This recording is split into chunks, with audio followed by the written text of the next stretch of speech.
പ്രിയപ്പെട്ടവരെ ഏവർക്കും ഏറ്റവും പുതിയൊരു വീഡിയോയിലേക്ക് സ്വാഗതം. അപ്പോൾ ഇന്നത്തെ വീഡിയോയിൽ നമ്മൾ ഈ ഓട്ടോറിക്ഷ സബ്സിഡിക്ക് അപേക്ഷിക്കുന്നതിനെ കുറിച്ചാണ് പറയുന്നത്. അതായത് ഇലക്ട്രിക് ഓട്ടോറിക്ഷയുടെ.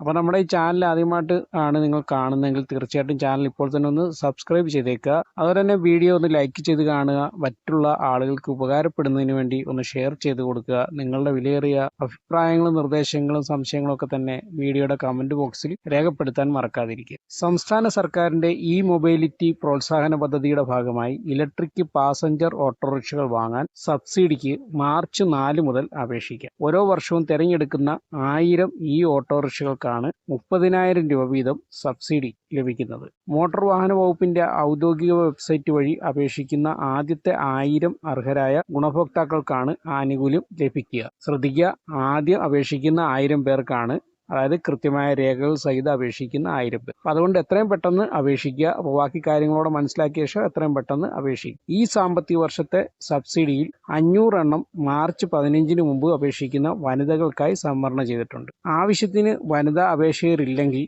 ഈ കോട്ട പൊതുവിഭാഗത്തിലേക്ക് മാറ്റും. 2019 ഏപ്രിൽ 1 മുതൽ രജിസ്റ്റർ ചെയ്ത ഇലക്ട്രിക് പാസഞ്ചർ ഓട്ടോറിക്ഷ ഉടമകൾക്കും ഇതുവരെ സബ്സിഡി ലഭിക്കാത്തവർക്കും ഇതിൽ അപേക്ഷിക്കാവുന്നതാണ്. ഒരു വ്യക്തിയുടെ ഉടമസ്ഥതയിലുള്ള ഒരു വാഹനത്തിന് മാത്രമേ സബ്സിഡി അനുവദിക്കുകയുള്ളൂ. ഇതുമായിട്ട് ബന്ധപ്പെട്ട ഒരു ലിങ്ക് ഉണ്ട്, അത് ഞാൻ ഇതിൻ്റെ വീഡിയോയിൽ കൊടുത്തിട്ടുണ്ട്.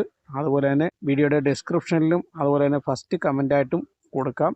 അത് വെച്ച് നിങ്ങൾക്ക് ഉപയോഗിക്കാം. Okay, thanks for watching.